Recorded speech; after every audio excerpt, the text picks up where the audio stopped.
You're listening to the Third Down Squad podcast, the best international news podcast for the National Football League. We're your hosts, Derek, Josh, and Toby. Let's get you ready for new set downs on Sunday. What's going on, everybody? Welcome back to the Third Down Squad podcast. Today we have another great episode for you. We're going to be talking about Jonah Williams and his injury, and we will also be introducing a new topic to this podcast, our buy or sell, and we'll discuss that a little bit later in the podcast. And we also have our NFC South predictions.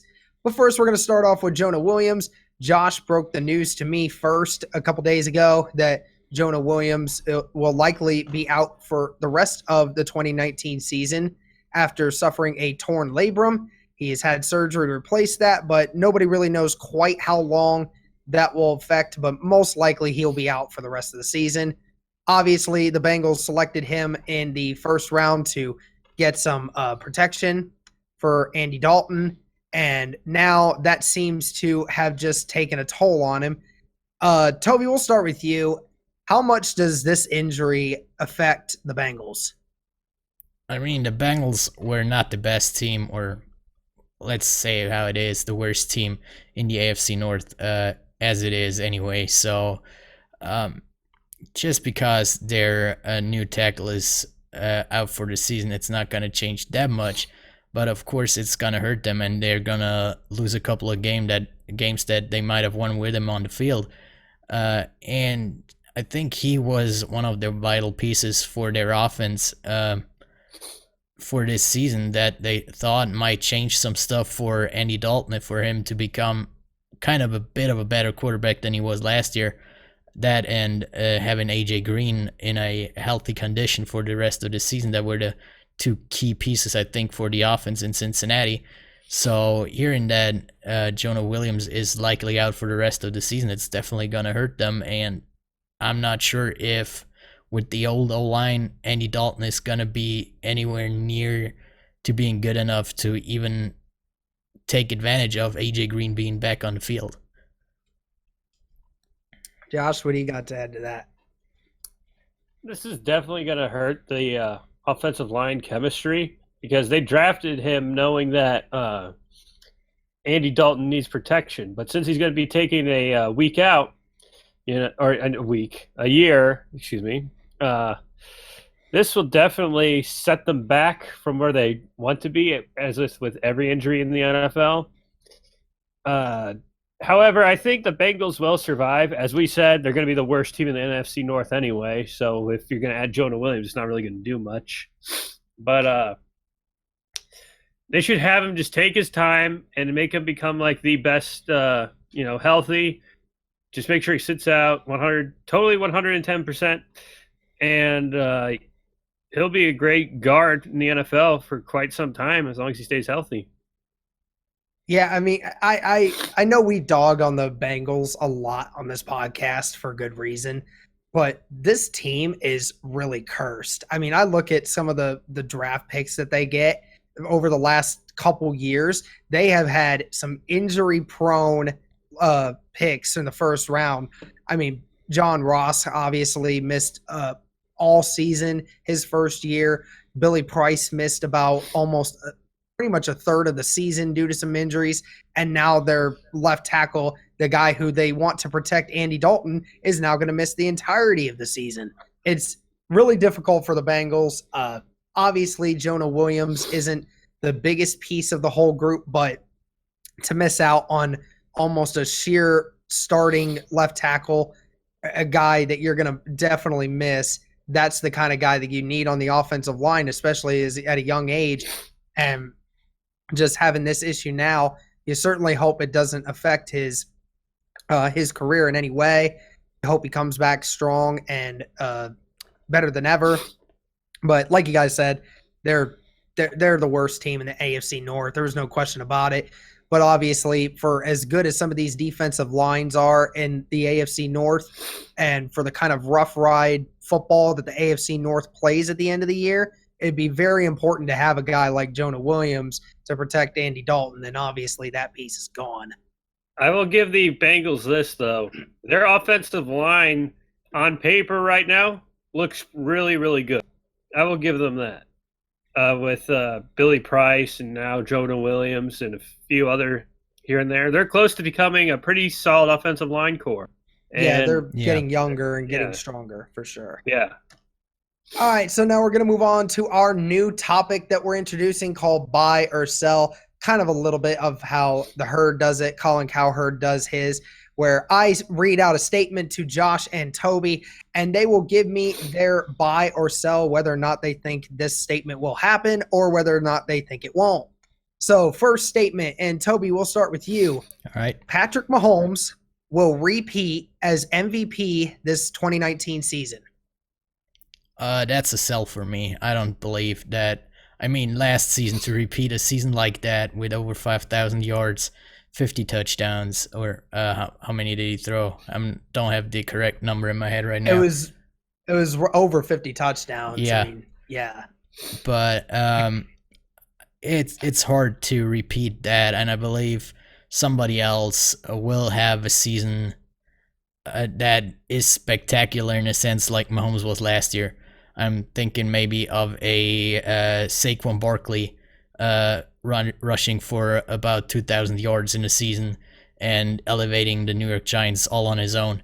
Maybe that will happen. Something else will happen that nobody can predict right now. Maybe Kyler Murray is the god at quarterback that everybody praises him to be.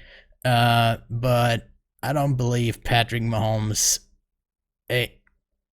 I mean, he's a young quarterback, and it's hard for every quarterback to repeat or come near a season that he had last year.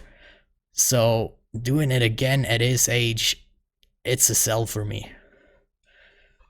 Josh, buy or sell? Yeah, it's also a sell for me. I think it's because he had the element of surprise, because he's just started his first year as the official quarterback of the Kansas City Chiefs. And there's a full season and postseason's worth of tape on him. Now, I don't think he's going to be as creative as he was last year when it came to those no-look passes, because that was just him being cocky and defenses not knowing how he actually does that. And now that they, like I said, they have a full season's worth of tape on him, there's no way that he can go for 5,000 yards again. 50 touchdowns is more likely than a total of 5,000 yards in a season after 1 year's worth of tape was presented on him. And not to mention, he's on the cover of Madden NFL 20, and we all know how that goes. Yeah. We know how that goes. Yeah, Richard Sherman is the only person in the mock to basically in the last 10 years to actually have a better season statistically than everybody else who's been on the Madden cover. Real quick one for me. I do think this is a little bit of a sell as well. Obviously, Patrick Mahomes is going to have another great year. I don't see why he wouldn't. But obviously, losing Tyreek Hill most likely for the beginning of the season. Obviously, like you said, Josh, defense is warming up to him a little bit, sending more pressures, stuff like that will limit him a little bit. So, yeah, and like Toby said, it's really difficult to do something like that. All right, next one. The Colts will finish farther into the playoffs than the Saints next season. Josh, go ahead and start. Next season? Oh, now, we're not talking regular season here. We're talking about if both these teams make the playoffs, which we're presuming they both will, pending anything weird happens, which team goes farther? I'd buy that. And it's because it's not just because I'm a Colts fan and I hold a grudge for Super Bowl 44 till this day. That will go with me till the day I die. But on paper, the Saints, you could argue, have the better quarterback, as always. But outside of that, there's defense, tight end, running back, offensive line. The Colts have either a dominant force in that area or a slightly like this much, And I think that's what's going to help them get further than the Saints. I'm not saying that the Saints are just going to lose in the first game they ever play against like the wild card team or something, but probably in the NFC Championship game, Mm-hmm. Probably. I got you. Yeah. I got you. Toby, I'm interested to hear your answer. All right. I disagree a little bit with Josh here, especially in that the Colts have a better running back and receiver group. That's well, receiving group we could say is different. You have the better receiver, but we definitely have the better receiving group. There's no question about it. This is how we start the downfall. Let's say that. Before you say something, Toby, this is the beginning of the end of the third down squad. This is what's going to separate them now. This is where we all fall apart. This is where it falls apart. To the buy and sell part, I'm going to take away a little bit of our predictions for later. I have done all my predictions for the entire season, also for the playoffs, and, well, let's just say we'll see each other again 10 years after the last Super Bowl in Miami. That's my prediction for this year. So, who is going further? I see both of them. I see a Colts Saints Super Bowl this year. And, all right. But I don't want to give a Super Bowl prediction on here right now. I think that's so I'm kind of is indifferent at this moment. Yeah, I'm chickening out. I'm neither buying nor selling that statement. All right, I gotcha. All right, Toby's chickening out for the first one of this. I'm actually gonna as much as it pains me to say it, and I don't know how this is gonna change later on in the season.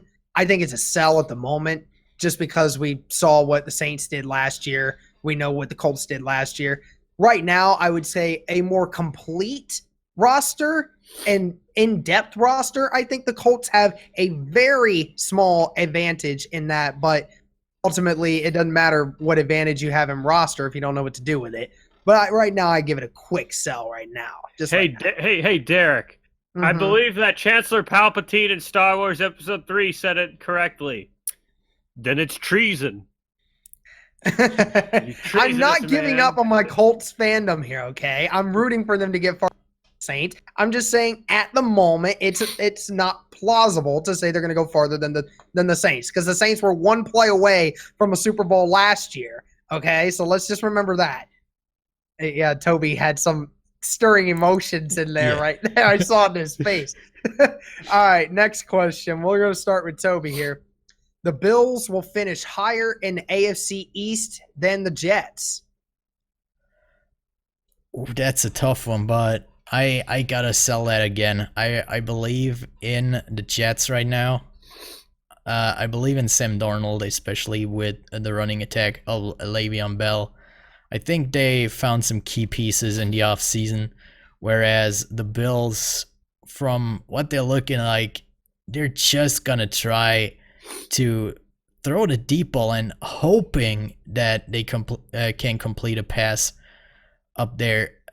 I'm not really sure what I mean. Josh Allen, yeah, he has a deep ball, he has an arm, but his completion percentage is not that good to rely on solely deep passes. If you're looking at the receiving corps, there's nothing else that they're gonna do this year.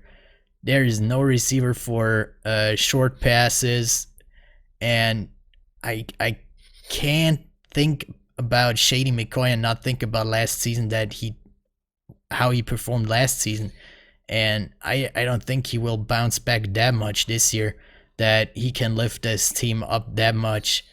So I believe the Jets are in front of the Bills right now in the AFC East. Josh, buy or sell? If you buy something from me, what's that called? What did I just do with you? I sold you something. I'm selling that. I'm selling that down the river, man. I'm like Moses' mother in the river right now. I'm selling it, man. Because the Jets, on paper, are way better than the Bills right now in terms of overall defense. I mean, you could say the Bills adding Ed Oliver was something, but I think Darnold is the better quarterback out of the two. And adding, like you said, Le'Veon Bell to that offensive line offense was a great pickup for the Jets, you know? And not to mention they got C.J. Mosley and Quinnen Williams, you know? I got to say that the Jets will finish higher than the Bills. I think they'll be in second place with the Bills at third and Miami in last. I think I'm going to actually chicken out on this one. I think I have a little bit more confidence in the Bills than you guys do. I think that the Bills, with adding Ed Oliver and Cole Beasley over the summer, I think that those two moves especially help them out severely. I believe in Josh Allen. I think Josh Allen is a multifaceted quarterback that proved himself last year. I think that the Bills can definitely make some noise in the AFC East if they put their minds to it, but we're gonna have to find out. It's all a question to me on how that talent in New York actually puts together. All right, next one. Josh, we'll start with you on this one. Will Christian McCaffrey will be a top 3 running back after the year is concluded? Oh man, that's hard.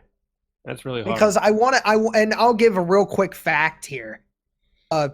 Nobody realizes this, but in his first 2 years of football, no running back has ever caught more passes out of the backfield than Christian McCaffrey has in his first 2 seasons. He caught, I think it was, I can't even remember the number off the top of my head, but he caught more passes than he actually had running attempts, which is crazy enough as is. But we've seen the pictures of him being jacked as AF right now. But, I mean, I think that he definitely is looking for a bigger workload. I think the Panthers need him to do a bigger workload this year, given what happened to Cam Newton. So hearing that, Josh, what do you think from there? I'll buy it for half off. You know, you can't buy for half off. You have to go all the way in, or you gotta go all. All right, I'll go in on this one, and here's why. The running back position is no longer about solely running the football. You know, it's now become essentially second fiddle just to get those last few yards. So with the rise of like running backs like Le'Veon Bell, you know, Kareem Hunt before that whole thing, you know, and just Duke Johnson even, you know, running backs are used more for like the quick outside screen route, the slant route, and all that other stuff. They're treated like the 4th or 5th wide receiver on the field. So I'd say that he would reach 3rd, but probably 3rd in yards after catch, you know, and in catches rather than rush yards. So I'll buy it for right now. Toby, buy or sell? Yeah, I'm buying that one. I think Christian McCaffrey, third running back. I think that sounds reasonable. I believe number 1 is going to be Saquon, number 2 is going to be Zeke, and 3rd I think will be Christian McCaffrey. Just alone of the fact of how the Panthers offense is working, and I believe they're gonna lay off Cam Newton a little bit with his shoulder. I don't know if how fit he really is. I mean, nobody has really seen him throw under pressure and in pads right now after last season. So, and of course the Panthers also lost Devin Funchess to the Colts.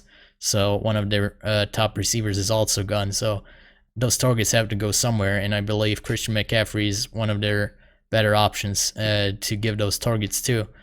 And I think he's also a decent runner, especially with how checked up he got over the offseason. I believe he can put his shoulders down and run through some defensive tackles or defensive lines and break some tackles. So for me, Christian McCaffrey, top 3 running back, I think it can really happen this year. Yeah, I'll buy this as well. I think that obviously, like you said, Saquon, Zeke are the number 2 and number 1 easily at the moment. Obviously, you have Alvin Kamara in there as a mix as well for that 3rd, 4th spot. But I think Christian McCaffrey, just as an all-inclusive package, just makes him a slightly more favorable running back than Alvin Kamara at the moment. And we're just starting to see the level of elite running backs just starting to kind of go away at this moment. Even though there's a lot of good ones in there, there's just not a lot of elite ones. And I think Christian McCaffrey has that ability this year to put himself in that elite status, given he's probably going to have a lot more of a workload this year.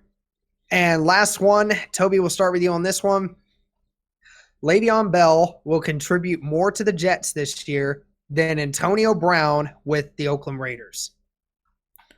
I'll buy that. Just because first off, the Raiders have at least one other good receiver in Terrell Williams that they can use in that offense. Of course, they lost Jared Cook to the Saints, another target or big target for Derek Carr last season. But I believe as a running back, especially with the New York Jets that don't have the top receiver guys on their roster right now, I believe Le'Veon Bell just has the better chance and will get the ball more often than Antonio Brown. So he has more chances to contribute to the Jets than Brown will have with the Oakland Raiders. Therefore, he'll have a bigger contribution in total, not with how often he got the ball, or relatively seen. I think Brown will have the bigger impact, but just because of the volume that Le'Veon Bell will get with the Jets, he'll have the total bigger impact for his team. Josh, buy or sell? I'm buying too, because if you look back at his time with the Steelers, you can kind of say that Le'Veon was the workhorse out of the two of them. Where when Ben Roethlisberger needed a big play, he'd go to Brown. But when he needed to get yards and keep moving the ball, it was always Le'Veon that was there. And I think that's going to continue in New York because they really don't have a solid wide receiver core there. Or at least I think they still have Jermaine Kearse, but that's about it. Or also Eric Decker, right? Robbie Anderson. And Robbie Anderson. So they have a average wide receiver core at best at the moment. Yeah. So that's why I'm buying that Le'Veon will be more productive than AB will in Oakland. Yeah, I think that as much as it pains me to say this, I think I'm actually gonna sell this one. I think that even though both of these guys have something to prove, I think both of them have come back from this year thinking that they want to go to their new teams and respectively just whoop the crap out of anyone else that gets in their way. I just think the offensive line for the Jets is going to give Le'Veon some problems, even though Le'Veon's running style will help him in the long run. I still think that it's going to cause a lot more problems for him. And I think Antonio Brown, even though the Raiders have more options to throw him at, I think Antonio is still going to go out there and possibly lead the league in receiving yards again like he does most of the time. Just because I think him and Derek Carr just have built this great relationship where they're just going to be feeding each other all the time. So as much as it pains me to say it, I really do not like Antonio Brown at all. But I'm going to go with sell and say Antonio Brown's going to do. All right, hang on. I got one for you guys. All right. All right. We'll let it slide. Go ahead. All right. Buy or sell. Aaron Rodgers will throw for more touchdowns than Tom Brady. I'd say that's a buy for me because even though Aaron Rodgers doesn't have much of a, then again neither does Tom Brady at this point. And he's got a few receivers. Don't get me wrong. He's got Julian Edelman. Obviously, he's going to get some touchdowns there. I don't know if Josh Gordon's going to be able to play or not. I don't know what his situation is right now, but I just think Devontae Adams is still there. You still got Jimmy Graham. You got a bunch of other running back groups. He's got a couple of running backs that can help him in the pass game. And just since his offensive line was revamped a little bit this offseason, I just think Aaron Rodgers is going to have more time to throw the football. And when Aaron Rodgers has more time to throw the football, that's a dangerous thing. So I'll buy that. Yeah, I definitely agree with Derek there, especially with the wide receiver group that the Packers have with all the guys that they brought in last year and that have the experience from last year and what we saw out of them. They have a pretty solid group. But also with the new head coach in Green Bay, I believe Aaron Rodgers will have more freedom to pass. And I think they also want Aaron Jones to be more involved in the passing game as well. So yeah, it's a definite buy for me this year. See, I just kind of thought of it while we were going through it, and I'm gonna say, I'm gonna sell on this one for right now because it's a new head coach for Aaron Rodgers, and there might be a few things going on along the way where they have to get used to each other. Because remember, LaFleur doesn't like it when Rodgers audibles plays to fit his own need, so that might play into effect. But for right now, I'd go with old trusty with Tom Brady and the Patriots system going on. See, if I'm the Packers head coach, I would literally just let Aaron Rodgers run the. Yeah. I think that'd be the smartest thing you could possibly do. But that's a discussion for another day. We'll certainly probably talk about that during the season. But we're going to now move on to our NFC South rankings. We're going to start with Toby. Toby, go ahead with the Tampa Bay Buccaneers. All right, Tampa Bay Buccaneers. Oh my God. Yeah,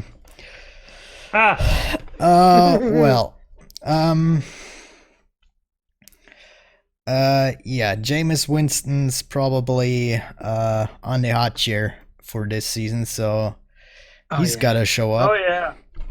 I believe he's the one quarterback to look out for this season, how he performs, or he gets canned after the season. Yep, I believe it. But yeah, to the predictions. Week 1, they're starting off at home against the San Francisco 49ers. 49ers get Jimmy Garoppolo back and dealing a loss to the Tampa Bay Buccaneers. Bucs starting 0-1. Then they have their first divisional matchup at Carolina, starting 0-2 for the Tampa Bay Buccaneers. Then they host the New York Giants. It's a tough one against the Giants. I think that's a close game, especially with we don't know yet how the Giants are actually gonna play in that game, if they have Eli Manning or so I still believe the Giants can pull out the win there, especially with Saquon Barkley. I think he's the main reason they win that game. 0-3 for the Tampa Bay Buccaneers. Next game at the Los Angeles Rams. No chance for the Bucs, I believe. 0-4 at New Orleans. About the same game as against the Rams. It's an 0-5 start. And then they go to the London game against Carolina again, just before their bye week. In which they will go with a record of 0-6. They come back out of the bye week at Tennessee. Titans, another team where the quarterback might be on the hot seat for this season, coming out of the same draft year, going 1-2 there. But I believe the Tennessee Titans will beat the Tampa Bay Buccaneers 0-7 for the Bucs. Then they go up north to the Seattle Seahawks. It's always tough to play at Seattle at CenturyLink Field. So 0-8 for the Tampa Bay Buccaneers after 8 weeks. Then they will host the Arizona Cardinals, and there's light at the end of the tunnel for the Tampa Bay Buccaneers with their first win of the season against Arizona, 1-8. But it quickly turns around in the next game when they are hosting the New Orleans Saints, going to a record of 1-9. Next they go to Atlanta, going to 1-10. Then they're going to the Jacksonville Jaguars, 1-11. Then they're hosting the Indianapolis Colts, 1-12. Then they go to Detroit, 1-13. Then they host the Houston Texans, 1-14.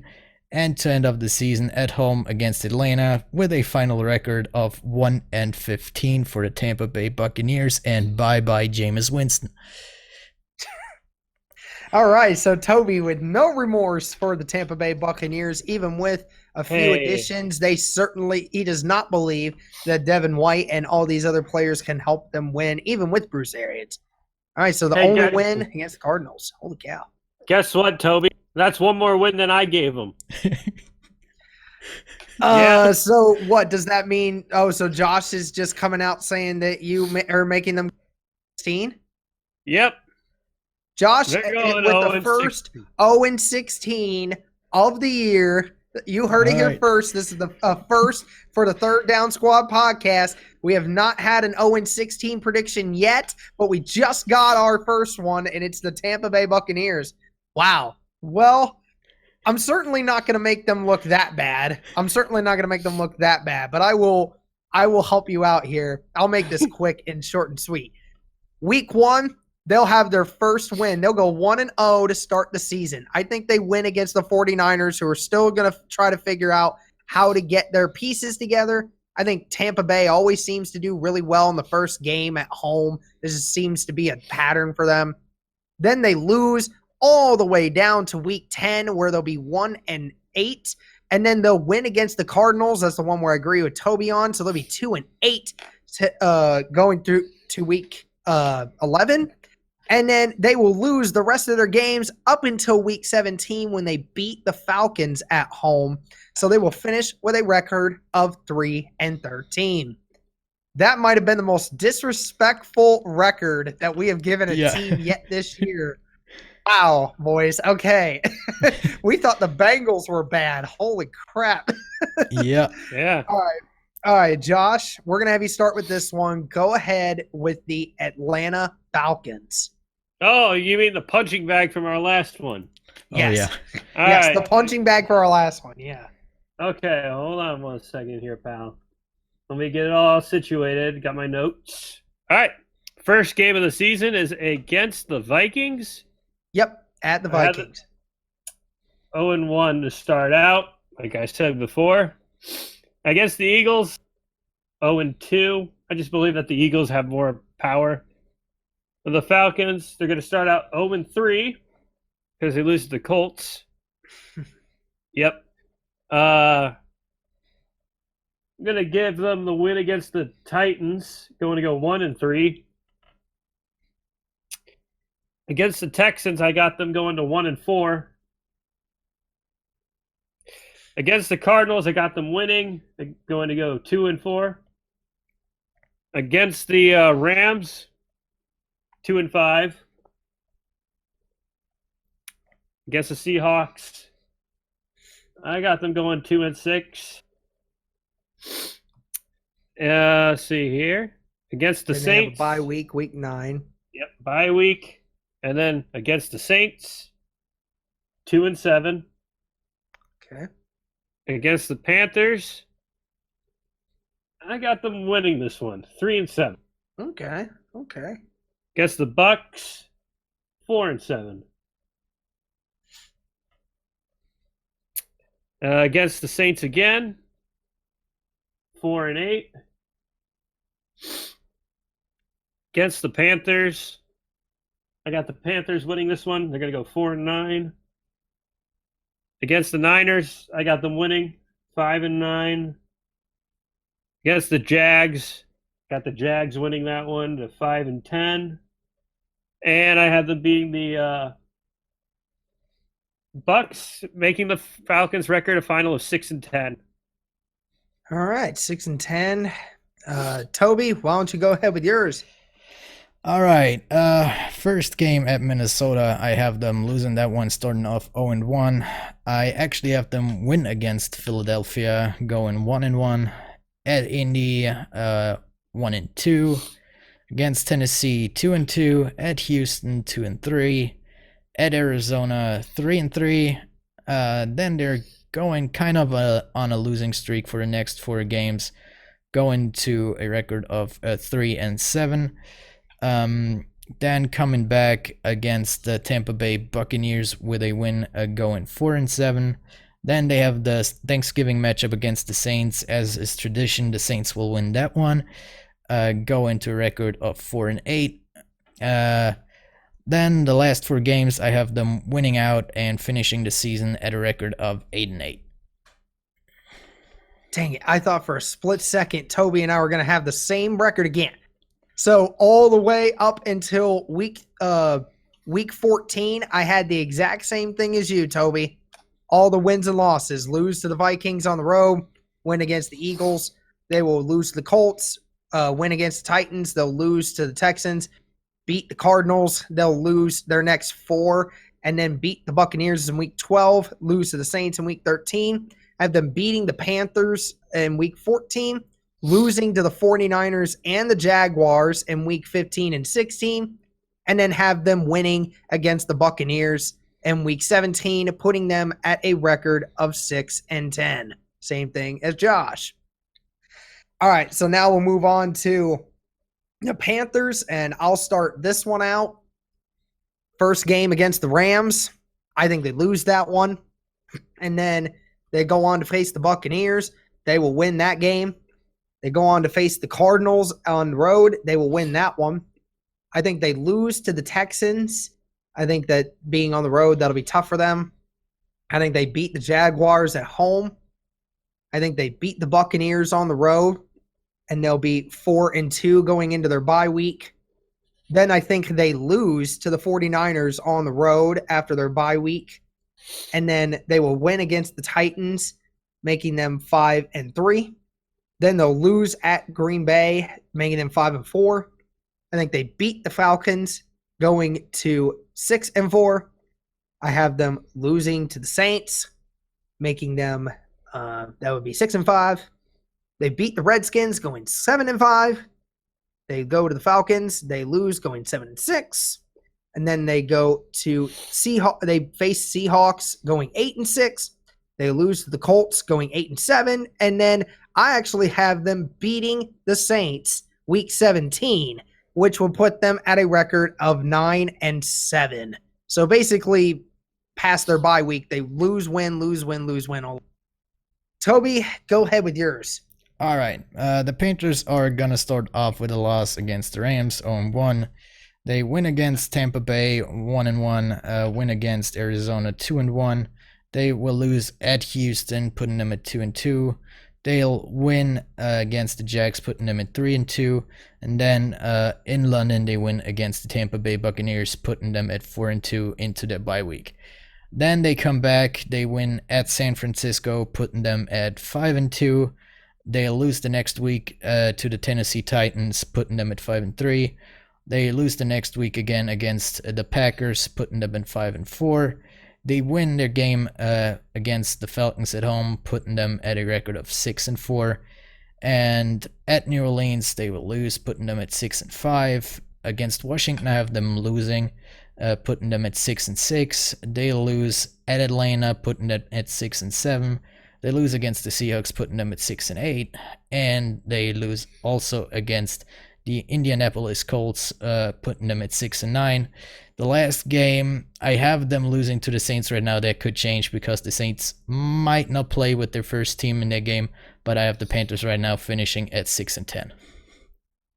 Wow. So Toby with the Falcons with a higher record than the Panthers. That is a real shock to me. Given the fact that the Falcons have no defense whatsoever except Deion Jones. But Josh, why don't you go ahead with your Panthers picks? All right. I have them losing the Rams. I have them beating the Bucks, going to 1-1. I have them beating the Cardinals, going to 2-1. I have the Panthers losing to the Texans, so they're going to go 2-2. I have them losing to the Jags, 2-3. I have them beating the Bucks again, so they are 3-3. I have the 49ers beating them, so they're going to go to 3-4. They will beat the Titans, and they will go to 4-4. They will lose to the Packers, so they will go 4-5. They will beat the Falcons again. Or no, they'll win against the Falcons again. Sorry, my bad. 5-5. They'll lose to the Saints. 5-6. They will beat the Redskins. So they're going to go 6-6. They will beat the Falcons again, going to 6-7. Lose to the Seahawks, 6-8. I'll actually have them. Yeah, they'll lose the Colts, so 6-9, and I'll have them beat the Saints, going to 7-9. Geez, so I have the most spirit for the Panthers right now. I think Yeah. the Panthers are better than most of you guys. Wow. Well, it's Toby's favorite team, but I'm going to start off first. I'm going to just start it off with this one. All right, so first game against the Texans. Tough first game, but I think the Saints win just because they're at home. I have them losing to the Rams on the road just because I think it'll be a close matchup. And then I have them winning against the Seahawks on the road. And then I have them beating the Cowboys at home, have them beating the Buccaneers at home. So it'll be 4-1 through week 5. I have them losing to the Jaguars. So they'll be 4-2. And then they go on a giant win streak. They win all of their games except the last week. They beat Chicago. They beat the Cardinals. They will beat the Falcons, the Buccaneers, the Panthers, the Falcons, 49ers, the Colts, the Titans, and then we'll lose to the Panthers in the last week, making them a combined total of 13-3 at the end of the year. Josh, we'll let Toby go last. So, Josh, go ahead with yours. All right. For as much crap as I give the Saints, I know a good team when I see them. So, they will beat the Texans. They will beat the Rams. Okay. They will beat the Seahawks. They will beat the Cowboys. They will beat the Bucks. They will beat the Jags. Okay. They will beat the Bears. They will beat the Cardinals. They will beat the Falcons. Beat the Falcons, beat the Bucks. 10-0. Okay. They will beat the Panthers, 11-0. They will beat the Falcons again, 12-0. They will beat the Niners, 13-0. Unfortunately, they beat the Colts because they're at home, 14-0. They will beat the Titans, 15-0. And they will lose to the Panthers, 15-1, because they rest everybody. Okay. All right. So, Toby, he was basically keeping you guys from an undefeated season simply because you're resting your starters the last week of the season. I'm okay with that. You got to feel happy with that. Toby, why don't you go ahead and give us yours? All right. I try to stay unbiased, but I mean, after what Josh just did, I don't think I need to say that anymore. But yeah, actually, I have them lose their first game against Houston just because the Saints are usually really slow starters. You saw that last season with their first game against Tampa Bay, where they lost at home to Tampa Bay. So first loss against Houston in the season, then they go to the LA Rams, and you don't want to play Sean Payton when he's mad, and you'll have to believe me that Sean Payton will be mad at that rematch against the Rams. Yep. So that's their first win of the season, going 1-1, and then basically I have them winning through all the rest of the season. Maybe with the chance of not winning the last game because they rest their starters. But my prediction for the Saints this year is a 15-1 season as well. Jesus. All right. Well, apparently, I didn't get the memo that, the 15-1 club, apparently, even though I tried to be as unbiased as possible, and I thought I was being biased. Jeez. Well, your review summary for this, we all are in agreement that the Buccaneers are going to be the worst team in the division, and it's not even going to be close. Unless you're me and say the NFL. Yeah. And then we all agree that the Saints will be the number 1 in the NFC South by a very wide margin. And apparently, I'm the only one who thinks that more than one team is going to have a winning record by the end of the year, because I think the Panthers and the Saints will have winning records. But apparently, the next best closest one is Toby with 8-8 for the Falcons. That is very wild for me that Toby would put the Panthers underneath the Falcons. But hey, it's the NFL. Anything can happen. Well, that's it for this podcast, guys. We really hope you enjoyed. We had some great fun with this one. Be sure to like, comment, and subscribe if you haven't already. Be sure to follow us on Spotify. Follow us on Twitter at T3DS_NFL. And as always, guys, peace. See ya. Later.